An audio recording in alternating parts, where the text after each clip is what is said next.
Everyone, and welcome back to DJ Tutorials. This is going to be part 3 of the series on a fantasy ring design. So hopefully you've seen parts 1 and 2. If you haven't yet, just go back and check those out first before you do this one, because you kind of need to know where we're at in order to continue with the series from this point. So just really quick, I'm going to show you a just quick test that I did to show kind of like the example of what we're going to be doing today. So basically what we're going to be doing is adding these pins right here, these prongs that keep the gemstone in place right here.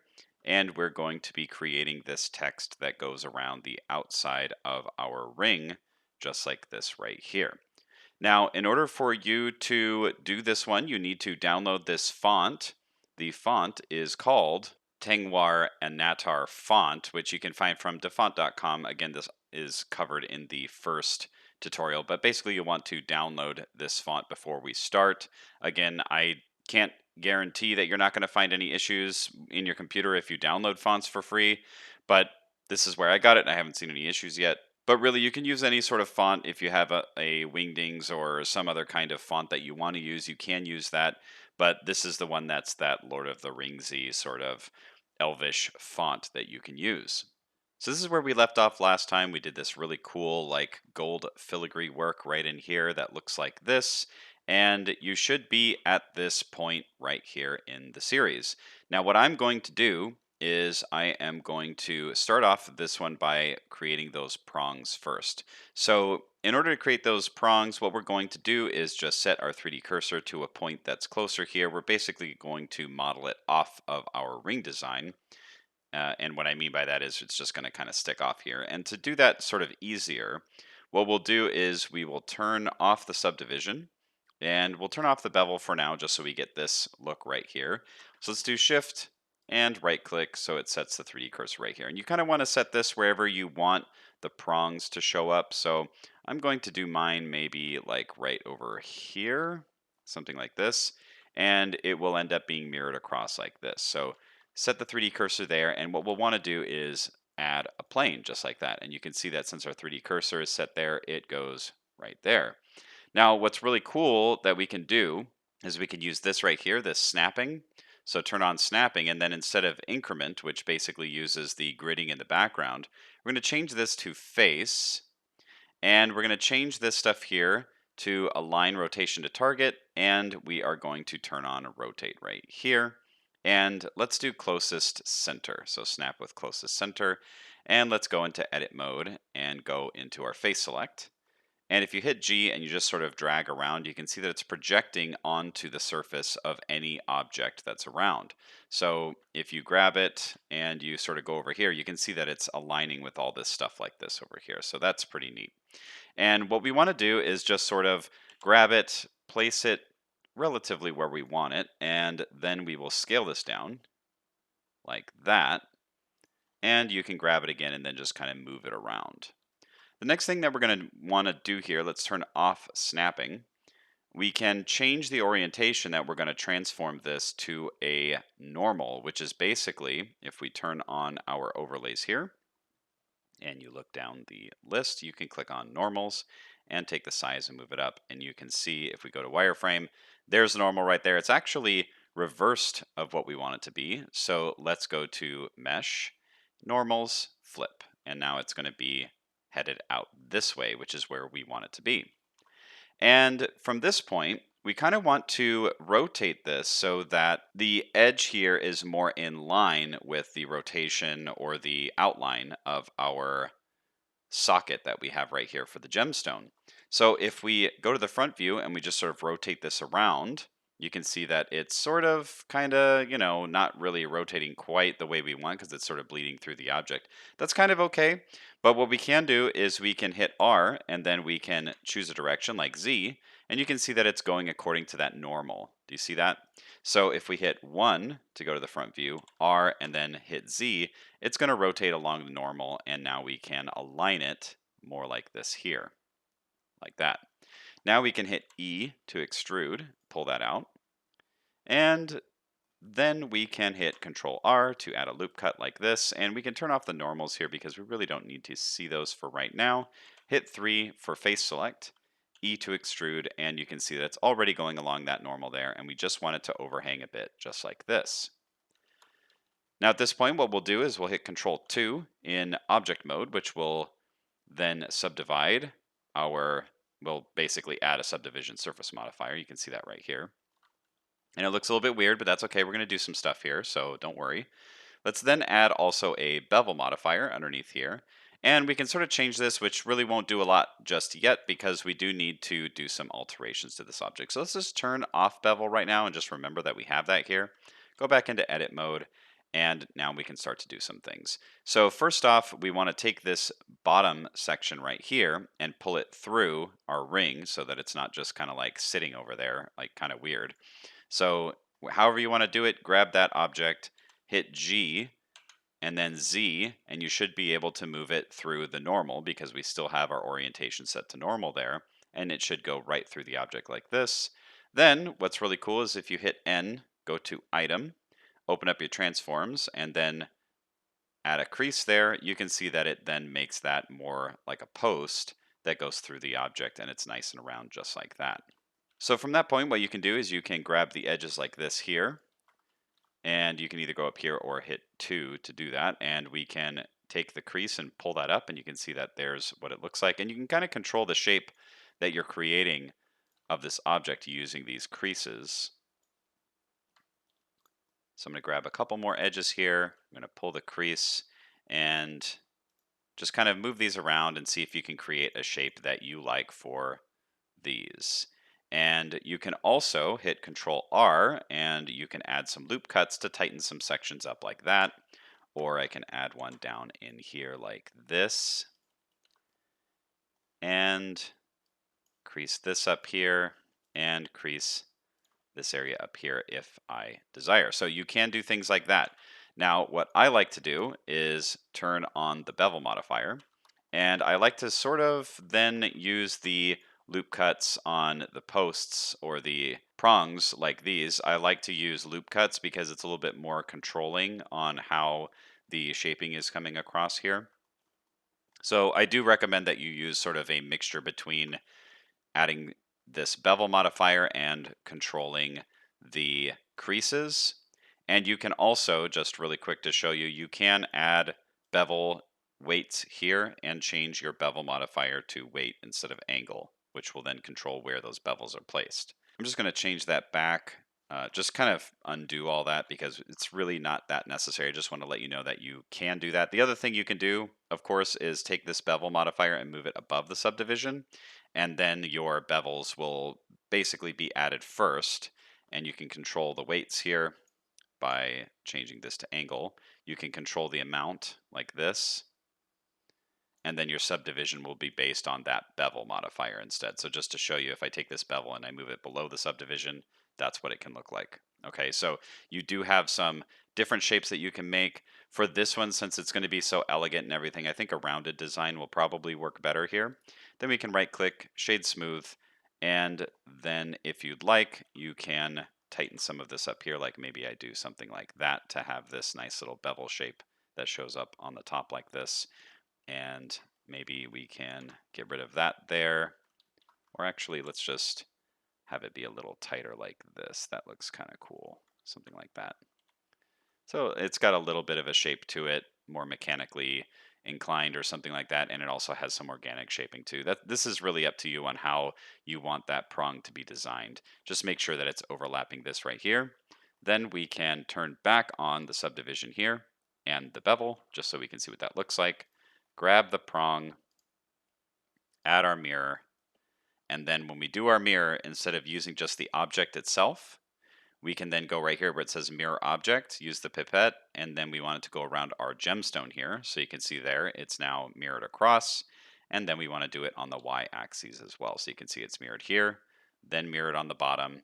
Then we can add that gold material and take a look at that. So that is how you create those prongs. So if you got lost a little bit, go back in, watch that section again. I would recommend, practicing this once or twice until you get it right, or, until you really understand how to do it. And then from there, we can move on to the next section. All right, so let's add that really cool text that goes around the outside of the ring. So what we want to do here is I just change this back to global for the transform and just set these back to the defaults. Maybe change this back to increment just in case and turn off your snapping here. Then we're going to hit Shift S and then we're going to set the cursor to the world origin right here like this. Okay, so there it is right in the center. And what we're going to do is we're going to add some text. And it's really up to you on what you want to type. You can sort of make up gibberish if you'd like, or you can go online and you can look up the actual a Elvish phrase or passage if you'd like from Lord of the Rings. That's kind of what I did to create the one that you see in the final. And let's go ahead and do that now. So basically all I did was I went into Google Elvish Lord of the Rings Galadriel passage, and we can take this whole section or just parts of it. I'm just going to copy this here and go into edit mode for the text here. I'm going to delete this and just paste that in. It's pretty long. We might not be able to do this for the entirety of the ring design, but let's see how it works. But you can basically do whatever it is that you want to do here for this. So I've noticed that in order for me to use this font, the Tengwar one or any of the other sort of like not normal fonts in Blender, it's kind of a weird thing. If I go into the file viewer and if I'm inside my Windows fonts folder, it might not show up. So if I look for Tengwar, you can see it's not there, right? But if I go into where my fonts are located, and if I go to the Tengwar font location here, so let's just, so there it is right there, Tengwar Anatar. If I take that and I open that, and then I drag that in, which I've noticed sometimes it doesn't quite work the first time. If I close out, open this back up, then drag that in, see how it loaded up that time? I don't know why. Maybe I'm doing something kind of weird or stupid, but if you find that it's not quite loading up, just take the location. See how I have it there? It's like selected. And if I close this, I go back in and I'm just left click dragging that font location into here, it loads up. Okay, so all I'm doing is I'm just taking it like this and loading it up like that. I don't know why sometimes it works and sometimes it doesn't, but there you go. So now we're in here and we're going to pick this italic one right here. So you can see it's made it this really neat language or font design. So it looks kind of cool. Okay, so what we're going to do now is we're going to put this on a curve that goes around the outside of the ring. And how we do that is we're going to actually select the band, go into edit mode.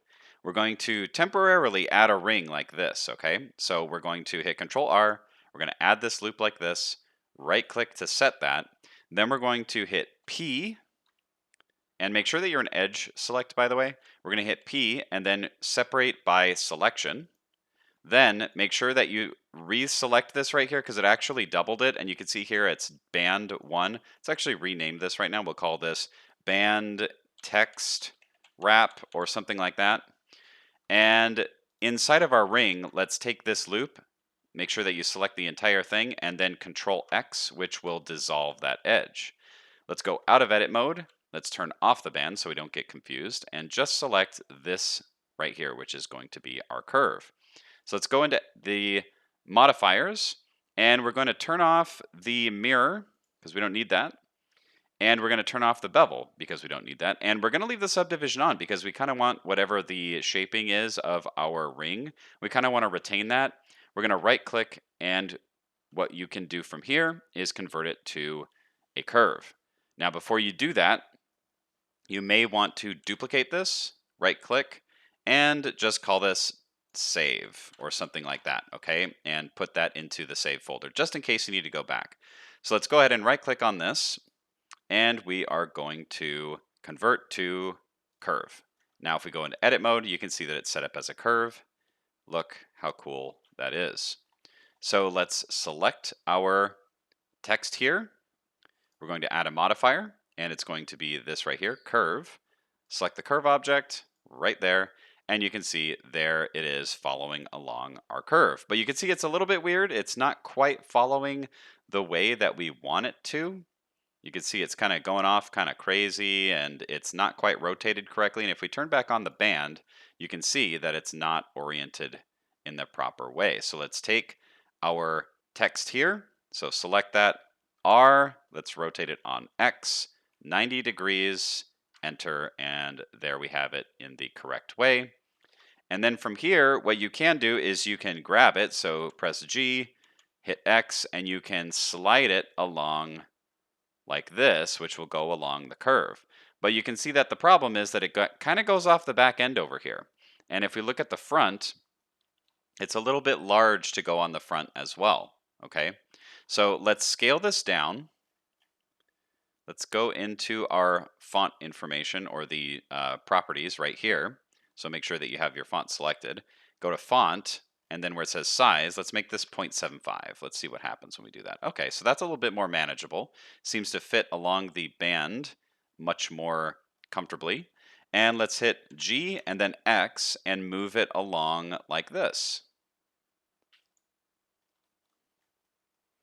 And you can see that it still is a little bit high. You can see it kind of cutting through that bevel right there.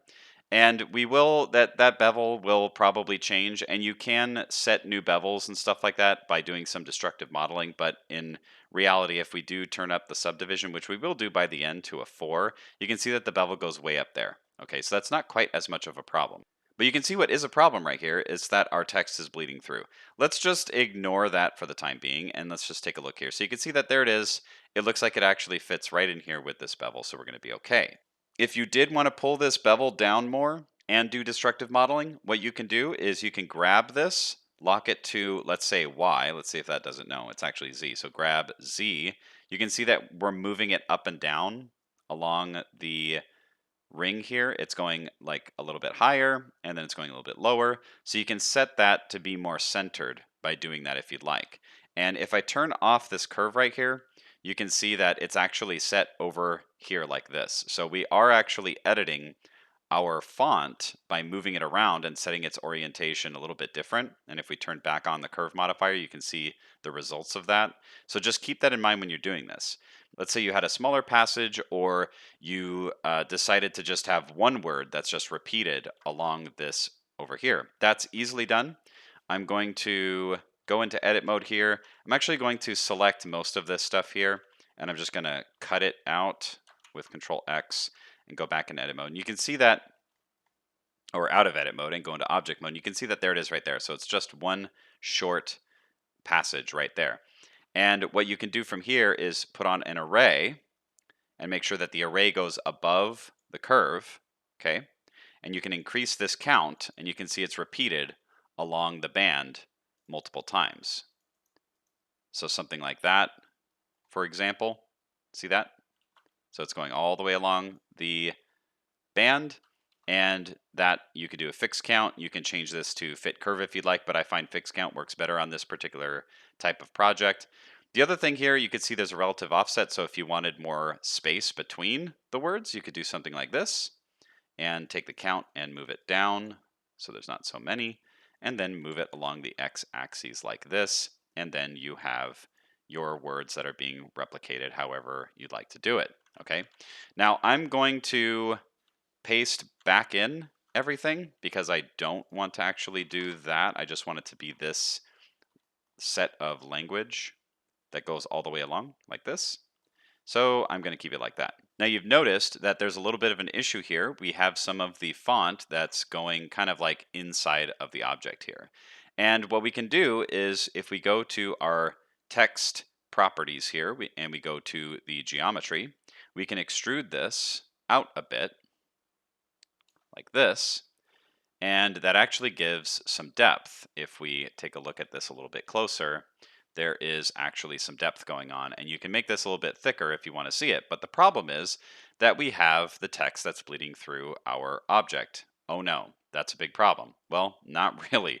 So what we can do here is click on the curve, and if you watched the extra information that I gave regarding curves when we did this part, what we can do here is we can actually select a bunch of these points, and we can change the tilt, which is this one right here, not the radius. We can change the tilt like this, okay? So if we hold Control and grab up to here, for example, and we click on tilt, you can see this little thing that shows up. We can take this and we can actually rotate this to be more oriented correctly. And then from there, you can increase the amount that your text is extruding through to make that a little bit more sort of popped off of the ring, if you'd like. And if you do find that after you do the tilt, it's still bleeding through and you don't want it to be like super thick as far as the extrusion, you can grab these and move them along Y like this. So I'm just going to set that. And you can see that I've taken where the curve is located and you see it's like popped up off of it like that. You can do that too. If you find that your curve for some reason seems to be bleeding through your ring, that can be kind of frustrating. So you can move the points on your curve as well to set your text exactly where you want it to be. And for this one, I think that's pretty good. Now, I did run into an issue on a previous, actually, the one that you see in the thumbnails. I did run into an issue where at the top, the area for the text got a lot smaller than the area for the text that was down here. And again, what you can do, same thing like I showed you guys in the previous tutorial where I was talking about the curve properties, what you can do is you can grab this one and we can turn on this right here, the radius. And if you go and you turn on proportional editing, you can actually control, see how it's controlling the thickness? But if you look down the line, see it stops right around here. So let's undo that. And I'm going to grab this. And then if I roll on the mouse wheel, you can see more. And I'm actually using the mouse wheel to do less there's the radius right there for the edit that I'm doing on the curve. You can see that I'm increasing and decreasing the size like this. So sometimes there can be a little bit of a distortion when you do that. So let's increase the size. So sometimes that can get distorted, but it does help you in fitting this where you need it to be. So I'm going to right click to just reset that back to where it was and leave it as it is. So that's how you create that. Okay, so at this point, you should have your text going along this curve here, and I'm going to show you how to basically make this mirrored. So this may sound simple, and I'm going to show you a simple approach, and then I will explain to you why it's not so simple. So if we take this, and if we add a mirror modifier like this here, and we change the mirror object to the marquee, and we just say, okay, X and Y, cool, we're done. Here's the problem. If I change this, and I'm going to save that really quick. If I change this to something else, let's say that we change this to a regular font, you can see that it's reversed. So it's kind of hard to see here. Let me hide this. You can see that it says right here, dreadful as the storm, and then right here it says everything is reversed, okay? So I know it looks kind of weird, but basically everything, all of the language here has been reversed and mirrored because that's basically what it is. It's a mirrored version of that. So it's not actually changing the orientation of the font correctly. And if you try and use flip and stuff like this, it doesn't really do what you think it's going to do. It just has everything in reverse. So if you care about this, if you're actually doing some text instead of something else, like a different sort of curve setting or a pattern or something, if you actually want this to be correct, then follow the steps I'm going to show you right now. Otherwise, you can skip to this time code and just finish up this tutorial. But I'm going to show you how to make it so that this is set the correct way. So let's go ahead and undo these here. And we're going to remove the mirror modifier. And we're going to take our text and our curve, and we're going to hit M to make a new collection, move it into text creation. And what we need to do is we're going to need to make a curve and a set of this text for each of the top left, the right, the bottom, and this bottom right section here. So we're going to have to do that in order for this to read correctly. Now you can have one curve for the top where this is just repeated along that curve, and do the same thing for the bottom, just have one curve instead of the separated one that I've done here. You can go ahead and do that, but I like to have a little bit more control with my text, so I like to do this a little bit separately, okay? So I'm going to take this curve. Let's actually turn off the band. Let's turn off this collection first, okay? So let's take just the curve here. We're going to hit Shift-D to duplicate it, right-click. Make sure that you have your cursor in the center, so Shift-S, cursor to world origin. Then we're going to hit S to scale, and then we're going to lock it on the x-axis, and -1. Okay, so now it is on the other side, and it's mirrored perfectly along the center axes here. Then we're going to call this top right, and the other one we're going to call it top left, like that. And then we're going to change this text to text top left, Shift-D to duplicate, and right-click, and we're going to call this new one here top R, just like that. Then we're going to change the curve. Instead of this one here, we're going to change it to top right. And you can see that it's on the other side like that. So grab along the x-axis and drag it along just like this. And now we have it set up like that. Okay? So if we look at the back, you can see here, look at this shape right here. And then if we go back to the front, you can see that it's that shape right there. Okay? So now this is reading in the correct orientation, kind of along the line like this here. Okay? So it might not be symmetrical in pattern, but if you have a line of text that's actually reading something that's legible, you will notice that you can now actually read all of that all along the sides here. So the next thing that we'll do is we'll take this left section here, Shift-D to duplicate,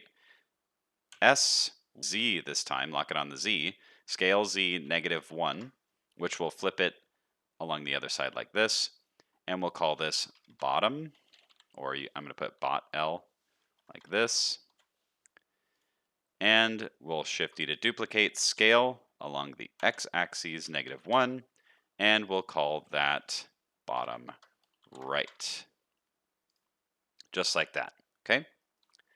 And then we will duplicate these as well. So instead of top left, we're going to call this bottom left, bot left, like this. And then change the curve to this one here.